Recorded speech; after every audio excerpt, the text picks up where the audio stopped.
The following is a hockey podcast out of Vancouver and Surrey, British Columbia. It'll only consist of a lot of puck talk and even more BS, or in actual words, banter and satire. Enjoy, and as always, go Canucks go. Bo Horvat used to be the captain of your Vancouver Canucks. Now he's Bo who? I'll tell you that for free. You know what else I'll tell you for free? You should be booing him at the Canucks game on Wednesday. More on that later. All Locked On Canucks. You're Locked On Canucks, your daily podcast on the Vancouver Canucks. Part of the Locked On Podcast Network. Your team every day. Hello, and welcome to another episode of Locked On Canucks. My name is Trevor Beggs, co-host here on Locked On Canucks, and also a Canucks writer for Daily Hive Vancouver. Before we dive into the show, we got to thank you, yes, you, for tuning into Locked On Canucks. It's your team, no scratch that, your Canucks every day. Woo! Make sure you go subscribe or follow for free on YouTube or wherever you listen to podcasts. I also got to let you know today's episode is brought to you by FanDuel. Make every moment more. Right now, new customers can get $150 in bonus bets with any winning $5 money line bet. That's $150 if your team wins. Visit FanDuel.com/lockedon today to get started. Coming up on today's episode, we got to talk about the Canucks' next game, and specifically the return of former Canucks captain Bo Horvat. Yeah, I came in a little aggressive off the top, but I got a rationale for why I think you should boo Bo Horvat. But we're going to get to that in a couple of minutes. Also going to get to the Canucks GOATs of the week in our weekly Canucks power rankings. It's an interesting looking landscape right now after last week, and we'll get to the yearly power rankings as well. And we're going to save the best for last in Comment Korner. But first and foremost, a guy who should never be booed, Kyle Bowen. How you doing, brother? I'm doing good, man. I could be doing better, but I chose to buy gas station coffee today, and normally I don't, hate on local businesses like this, but bro, the gas station down the street, they just slacked off on this coffee, man. So I could be better. This being said, I am very, very excited to talk everything Bo Horvat and just dive into what was and what is now, and that's totally different. Again, I mentioned it yesterday. It's a new reality check, and we got it really quick with your Vancouver Canucks, and as Trevor alluded to, we'll get to Comon Corner at the end of the show. Yo, Trevor, man, you dark, you evil, you a media member too, and you telling the people to boo Horvat. Are you serious, man? Why is that? Because I feel as if that may be a little too harsh, even though he made one of the comments of the year last season in the world of hockey. Honestly, my rationale stems from the fact that sports is better when you got some hate in your blood. Ooh. And for too long in Vancouver, it's been a vanilla market with no hate, no animosity. I think most of the hate was directed at Jim Benning and Francesco Aquilini. So now you got a situation where Bo Horvat's coming back to town, the former captain of the Canucks. Meanwhile, nothing really happened while he was here, right? I don't want to discredit Bo. He's a good hockey player, but the Canucks did zero winning when Bo Horvat was captain of the Canucks, except for one kind of miracle run to the bubble playoffs. And then again, there's that comment for last year. It's better than Vancouver. I'll tell you that for free. It's a lot better than Vancouver, I should say. And yeah, maybe he was directing it at management. He came out and said he wasn't directing it at the fans. But then again, he said that in front of Islanders Nation. And guess what? He said that in front of the whole hockey world as well. So yeah, I don't got a lot of hate for Bo Horvat in my blood. I'll say this. I'm going to be honest. Like, from being in the Canucks locker room, sparsely over the past couple of years, I actually found Bo Horvat one of the nicest guys I dealt with. So he is definitely like a good dude. But then again, man, sports is fun. Sports is better when you got some hate in your blood. It's just a few boos, man. Bo Horvat can cry in his $8.5 million US dollars per season. Okay, man. So yeah, I'm curious to see what it looks like on Wednesday night. But it is kind of crazy that the Canucks are 11-3-1, and Bo Horvat and the New York Islanders are 7th in the Atlantic or in the Metropolitan Division right now. Man, oh man. Okay, that comment hurt even more after he said it, because that is a shot. And yeah, maybe he can tail back and say, oh, I meant it towards the management group. Did you? Did you, after the Islanders crowd was roaring, and then you kind of gave him that quote? Come on. Okay? And a big reason why the Vancouver Canucks fans never got that loud for you is because y'all never produced. I think a big reason why the Vancouver Canucks are off to such a great start this season is, because of Tocchet, a new philosophy, Quinn Hughes, etc. But man, having Bo Horvat out of that locker room, not calling him a quote-unquote cancer, just having that refresh and a strict refresh with the new captain, quote-unquote, new core somewhat, it's paying huge dividends, man. I feel as if everyone in the arena today, tomorrow, should get free beer and free hot dogs and free soda, okay? It should just be free day. It'd be fun as hell. Get everyone amped up. Yo, Canuck hockey, man, it's something else. Trevor told me, 10 minutes ago in the pre-show that tickets have gone up already? Is that the truth, man? Is it just specifically for this game, which is a big game? Again, the captain returning. Are all the games super expensive right now? Ticket prices have gone up in general. I was looking a couple weeks ago for some Christmas gifts for family. And this game specifically, like I'm looking at kind of upper deck, cheaper seats. And even the cheapest seats have gone from about $60 a pop to about $90 a pop before taxes and fees. So you're pretty much looking at $100 per ticket. Oh, we're back, dude. The Canucks are back, man. The Canucks are back, dude. They're freaking back. $100 tickets no matter where you sit in the building. The Canucks are back. And, we mentioned it. A big reason why they're back is because Bo Horvat is not there. Another thing that's happened because of that is cementing JT Miller being that second-line center, being that shutdown center. That upgrade. It's a huge upgrade. I know on paper you're quote-unquote deeper with Pettersson, Horvat, and Miller, but I feel as if Miller has taken it upon himself to do the most, and Miller doing the most is one of the most effective players in hockey. And I do want to talk about this maybe later today or throughout the week, but I heard something, man. I heard something on Spit and Chicklets. I'm getting choked, man. I'm getting choked. There's a dude from Vancouver on that podcast. He's a part of the show. I think his name's Pasha, right? And he was talking about how he doesn't believe like JT Miller's that good of a player. He's overrated. Gets too much of his accolades based off of power play time and power play points, bro. Again, all these people undermining the Vancouver Canucks. Watch the games. Watch the games. Maybe that rhetoric could have worked last year, right? JT Miller has improved. I know it's hard for people to believe in that, especially if you're not watching the games. That a 30-year-old can improve greatly. But it's pretty obvious that JT Miller is a way, way better hockey player than he was last year, and a big part of that is his 5-on-5 play. How does this relate to Bo Horvat? Again, I feel as if Miller took it upon himself to be a way better hockey player because there's that hole. Like losing Bo Horvat, it's a big hole in the forward group, and Miller's made up for it. He really has. Yeah, 100%. And, again, Spit and Chicklets, it has its plays, does some good things. But in terms of the Canucks takes, I hope you're not tuning to Spit and Chicklets for that because you should be tuning in to Locked On Canucks, baby. JT Miller, we might talk about him in the Canucks GOATs of the week. So we'll get to that in a couple minutes here.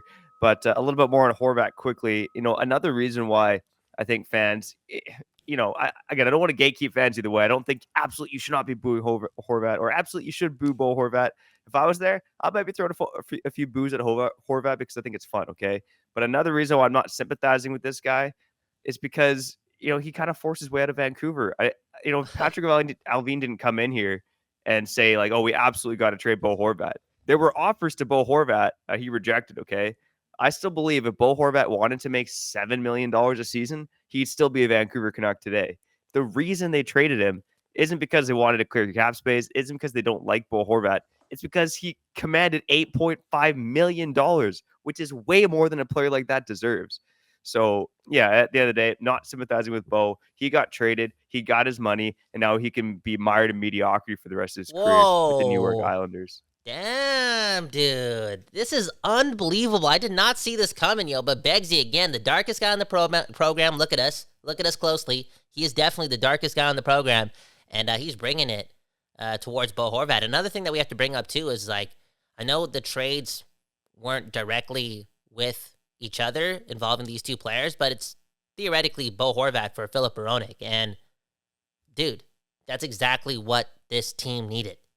A shift. A shift, not only just in the leadership, but in the overall makeup of the team and getting rid of a top 6 forward, a pretty good one too. Like Horvat was ripping it up last year for the Vancouver Canucks, and replacing him with a top 3, top 2 defenseman in Filip Hronek. Again, it just changed the makeup and the way this team can play hockey and overall, be in games, compete in games, and we've seen it early win games. It was a good trade, man. It was a good trade. Am I gonna be in the building tomorrow? Maybe. Am I going to boo Bo Horvat? I'm going to do it, man. Why not, man? Why not? Because he took a shot at us, man. What did we do to him? Took a shot at us, man. We supported you, bro. You were an Islander for 7 days, and you threw us under the SkyTrain, man. Let us know in the comments what you would do tomorrow night, or what you're going to do if you're going to the game. Are you going to boo Bo Horvat, and where do you stand on the cheer Bo Horvat, boo Bo Horvat debate? Wait, can I say one more thing? I guess there is like a JT Miller tie, and like that's what it kind of came down to too. Like, who are you gonna pick? You're gonna pick Miller or Bo Horvat? Yeah. Both the guys were set to be UFAs at the same time, and looking back, the Canucks hit a grand slam. The Canucks hit like a big grand slam, and I don't even know they knew that JT Miller, again, could elevate into his 30s. And for any 30-year-olds listening to this, watching this, I know Beggsy and I, we talk about this on the phone like at least once a week. We talk about how, like, yo, JT Miller changed his life in his 30s, all right? There's no such thing as this peak. You know, peak performance, you're past your prime, dude. That can be whatever you want. Who taught us that? JT Miller. JT Miller. Well, that's a great segue into segment 2. We're going to go over our Canucks weekly power rankings, the Canucks GOATs of the week. They played 4 games last week from Monday to Sunday, so it was a busy one. We're going to tell you the best 5 Canucks of the week. But before we do that, I got to let you know that, you and I, we spend a lot of time talking together. We get fired up together on wins and losses, who starts and who sits, whether or not to boo Bo Horvat. I'm thankful for that connection that we have. And today, I want our chat to be a little more personal. I just learned that you can get a free 1-year supply on ED medications. You realize what that means? Boing. Bring on extended travel, bring on the next natural disaster or supply chain issue. You are covered, my friend. You don't have to worry about whether or not you can refill your generics for Cialis, Viagra, or Rivatio prescription. And this is possible because of our friends at Jace Medical. Go online right now at jacemedical.com to receive your 12-month supply on your daily medication.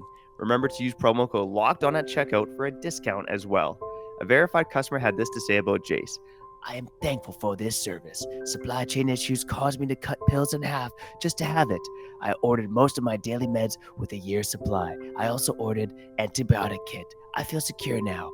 Prices are lower than normal pharmacies. I highly recommend this for everyone. If you or someone you love would like to get peace of mind by having a year's supply of any daily meds, just go to jacemedical.com to see if it's offered for you.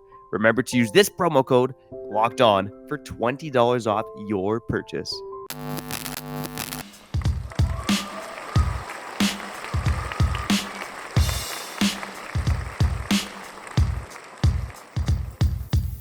Okay, you're back on this episode of Locked On Canucks. My name is Kyle Bowen.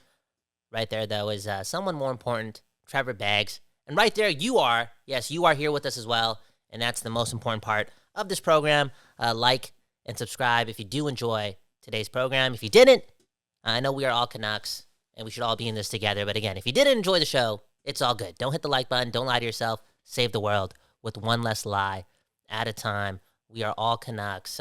Man, oh man, this is a good time, man. This is a good time in my life because I'm circling back to why I think I was born. And that's to not talk about the Vancouver Canucks. I feel as if I don't want to put myself above the Vancouver Canucks, but that's just to experience the Vancouver Canucks. And this is like day 50 where I'm waking up in the morning. It's 6:30 in the morning, and the first thing I'm listening to is Halford and Bruh for something Canucks related. And bro, take it back 90 days ago, I'm listening to like meditation music or like Deepak Chopra, and that's all cool and stuff. You kind of need that in your life, but I'm back. I'm back, Beggsy, and a big reason is because of you, and a bigger reason is because of some of these players that are going to be featured on your GOATs of the week.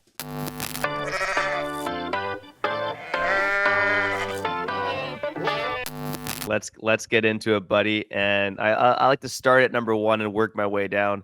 And there's even a couple honorable mentions, and maybe I'll explain some guys that didn't make the cut. But number 1, you talked about this guy at the top. It's JT Miller, baby. Wow. JT Miller tied for the lead in points this week among Canuck players. 3 goals, 7 points in 4 games.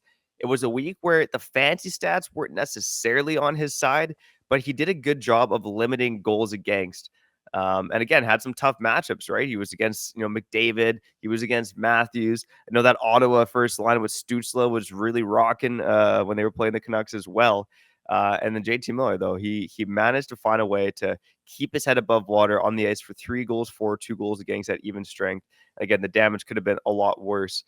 Both goals against that he was on the ice for came in that Toronto game where some of the Canucks' luck ran out a bit, but JT Miller with another solid week for your Vancouver Canucks. And let me mention number 2, the other guy who has a slight tie-in to Bo Horvat because he is your current Canucks captain. I have Quinn Hughes at number 2 this week. Quinn Hughes, another week, just piling up points, okay? He had 1 goal, 7 points in 4 games. Him and JT Miller tied for the team lead. Quinn Hughes also played over 24 minutes a game. Had to play more on Sunday when Carson Soucy left the lineup, and no left shot defenseman out of the lineup. But again, it wasn't Quinn Hughes' loudest week, but that's really saying something because this guy, again, I would say he was the second best Canuck of the week, and he still managed to put up 7 points in 4 games, even when he wasn't necessarily at his best. Dude, JT Miller, such a good hockey player, doing it in all regards. Made a huge play on Sunday when the Canucks really needed a big play.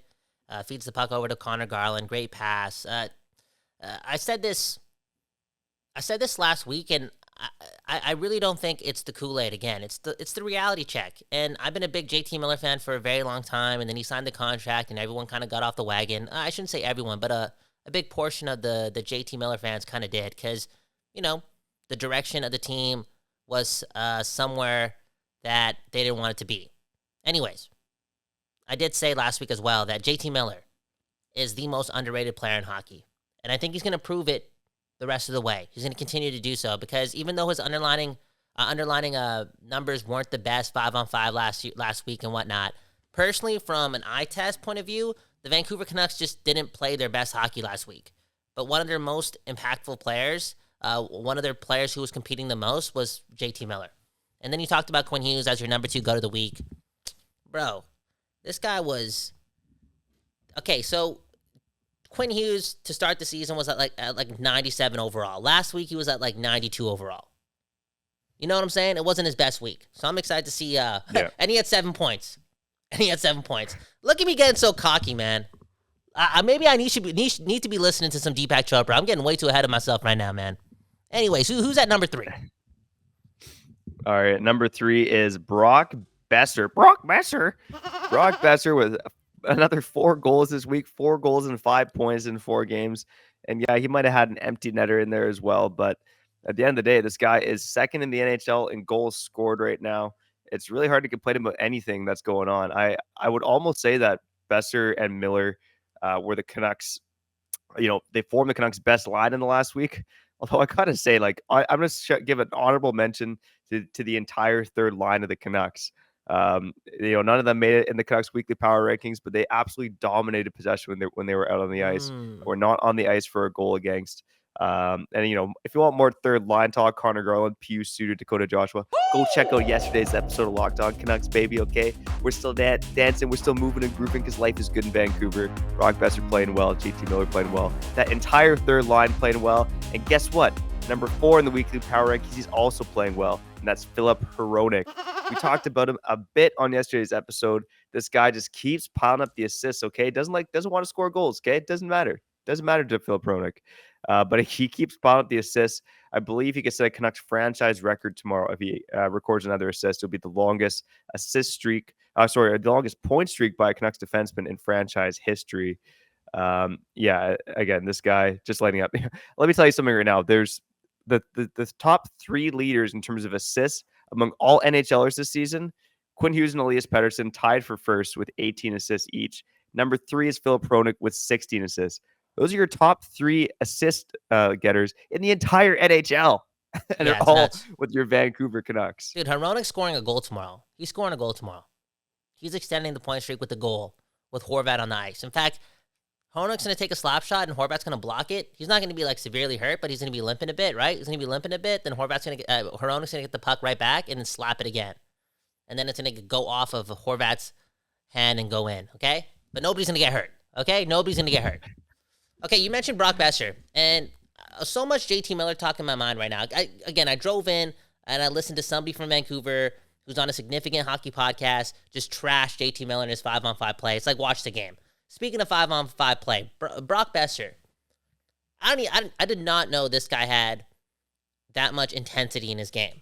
You know what I'm saying? He's all over the ice. He's smart. He's wise. He's becoming a way better two-way player. Who's the big reason because of that? JT Miller. JT Miller wills people with him.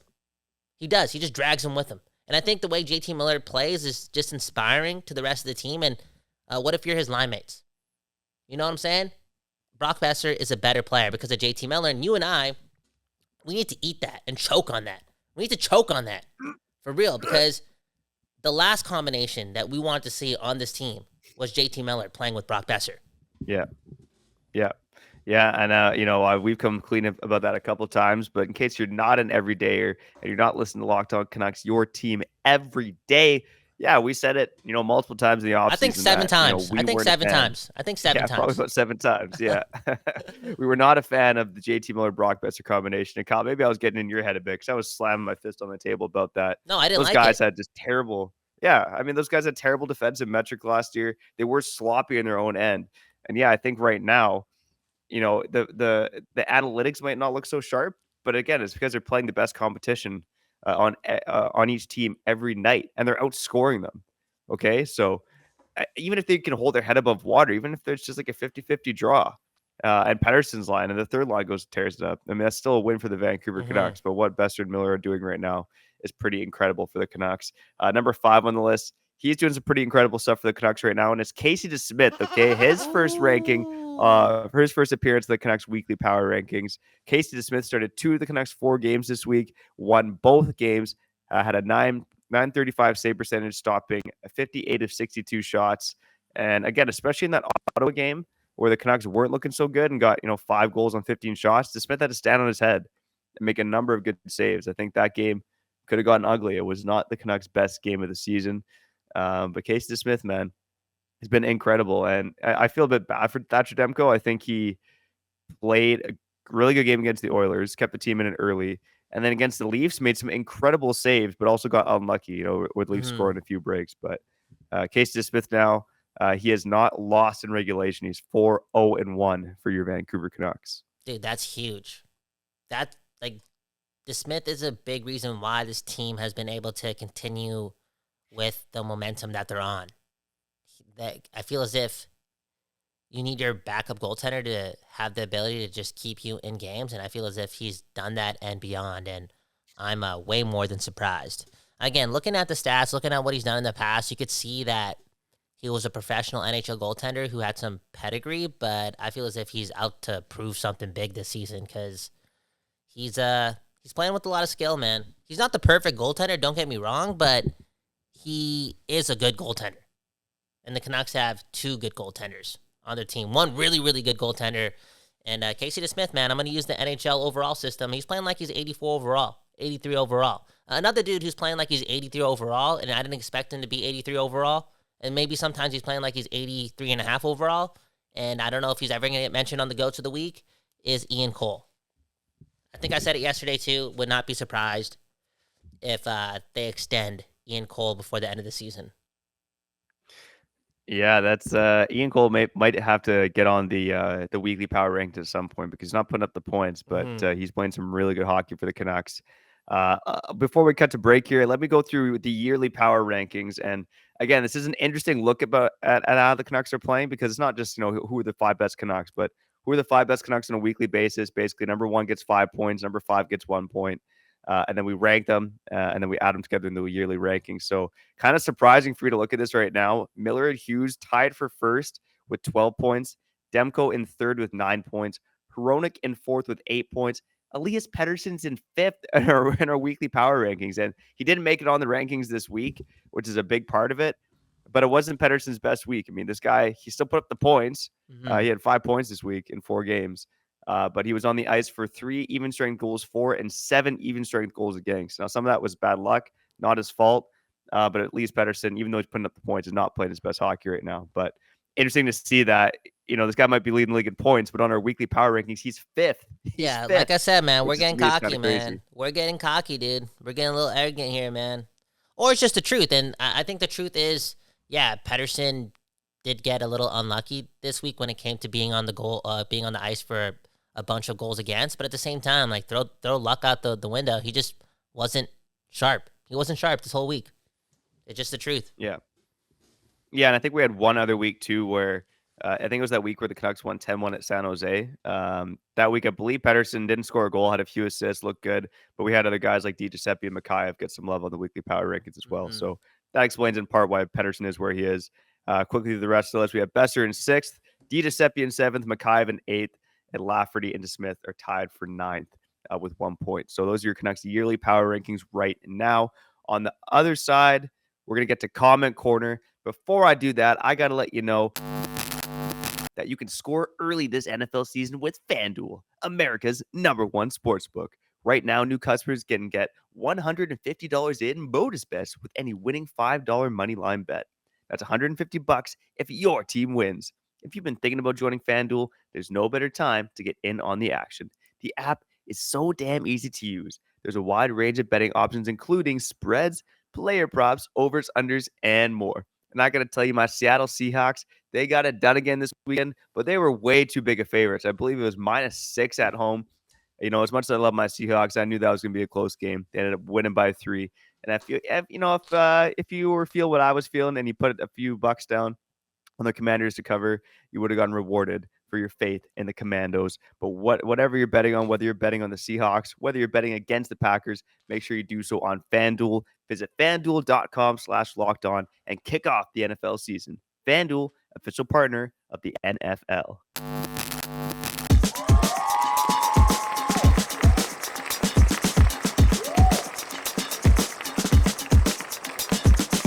Okay, you're back on another episode of Locked On Canucks. My name is Kyle Bowen. That right there is Trevor Beggs. More importantly, this is the show that gives you your Canucks. Yes, your Canucks every day.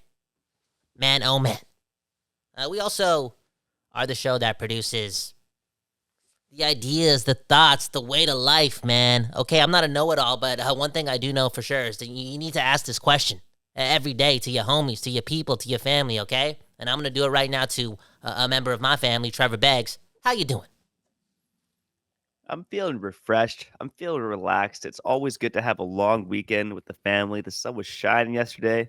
And you know what, man? I didn't get up to a hell of a lot, but it was a damn good weekend, man. Did you cook anything this weekend? Like, were you on chef duty at all? If so, spill the recipe, man. You know, last night was just a couple salmon fillets in the oven, man. Pretty easy peasy. I like to put a little garlic, little dill, little lemon, salt, pepper, sometimes paprika, a little bit of butter sometimes. And then you bake that in the oven. Boom, bam. 15 minutes. You have a delicious piece of salmon for dinner. Just over some vegetables and rice. Boom, bam. Keep it simple. Yeah, exactly, man. Just keep it simple. I had some cauliflower with it. Had some mixed veg, a little bit of rice. All kinds of good stuff in there. A nice healthy dinner too, man. Damn, bro. You coming into the building tomorrow possibly healthy, man. So your lungs are strong, your energy is strong, so you can really let out those boos, man. Again, I can't believe you came in with that energy. You gave me that energy, too. Toxic energy is transferable, and Beggsy definitely has a lot of that. Our comments have not been toxic. Actually, there were a couple shots at me over the weekend. It is what it is. Again, if you're going to make fun of my voice, just know my girlfriend is hot. My girlfriend's hot. Hey, speaking of my girlfriend being hot, okay? Yesterday, this is a crazy story, and it does relate to Locked On, the whole Locked On podcast network. Get this, okay? My girlfriend, she's producing a music video. She's in a music video. She's a singer, right? She's doing her thing. There's a production at the studio, and she has a alternate boyfriend for the music video, okay? An alternate love interest. Now, for some people, that may be a problem. For me, I'm not insecure, okay? Look at me, all right? Look at me, okay?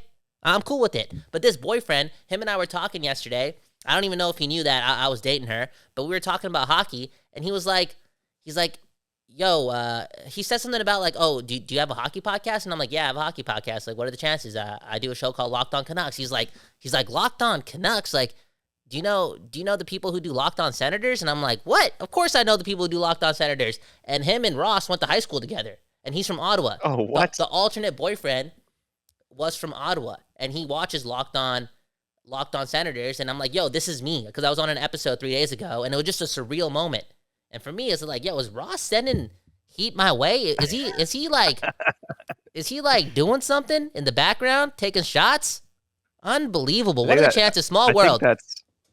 Yeah, I think there's some smoke there, right? I mean, you Yeah. hop on the show with Locked On Senators before Canucks and Sens last week. The Senators beat the Canucks, and all of a sudden, your girl's alternative boyfriend in a music video is a major Locked On Senators fan. I don't know, man. I'd be we should be messaging Ross after And this one of episode. Ross's friends. That's unbelievable. Okay. Anyways, enough about my life, and that's surreal, man. What are the chances? 1 in a million. We'll get to the bottom of that. Maybe Ross is effing around. But we'll get to that another day. Let's just run into this section of the show called Comon Corner, because we got to get out of here, okay? On Locked On Canucks. Welcome to Comment Korner, powered by Paraphrasing. This comment comes from Elon Musk. I am from the future, and I think the Canucks should go all in, trade some assets, and bring in real good players to help bring this team a cup. Man, oh man. This is the spirit. Now, I don't know if I'm in line with how this person is feeling, because I feel as if this person wants the Canucks to be buyers and maybe sell off some assets. Are we talking about a Podkolzin trade? Are we talking about a Höglander trade? Are we talking about throwing in a second-round pick? You know, to give this team the best chance at winning in the playoffs. And I don't know about all that. I'm a one-step-at-a-guy type of guy. That being said, this new reality check, it's still hitting me in so many different ways. So I'm going to ask Trevor the question, and then he's going to sign us out. This is the last time you're going to hear my voice. Should the Canucks be buyers this season? Yes, at some point the Canucks should be buyers this season, and I'm not saying sell the whole farm. Like they gotta keep some prospects, they gotta keep some picks, but trading one high pick or one prospect potentially for some help on defense, then maybe a couple other depth moves on defense. Like to me, the defense is the big glaring weak spot on this team. You got good depth in your forward group. You got good depth in the forwards in the farm as well. Like guys like Amon, Dries, who play lots of NHL games, are now with the Abbotsford Canucks, not to mention Baines, Podkolzin. Your forward group is in great shape. But the defense, on the other hand, this is not a Stanley Cup winning defense right now, as well as the Canucks have played so far. Tyler Myers as an everyday player. Tyler Myers is one injury away from being back in the top four. Mark Friedman, bless his heart, played well. He's not a top four defenseman. The Canucks need some help on defense. And if they want to be a Stanley Cup contender, they do need to get some help on defense at some point this season. So the Canucks should be buying to improve that defense, because you look at this team right now, and they look like they're on the cusp of doing something pretty damn special.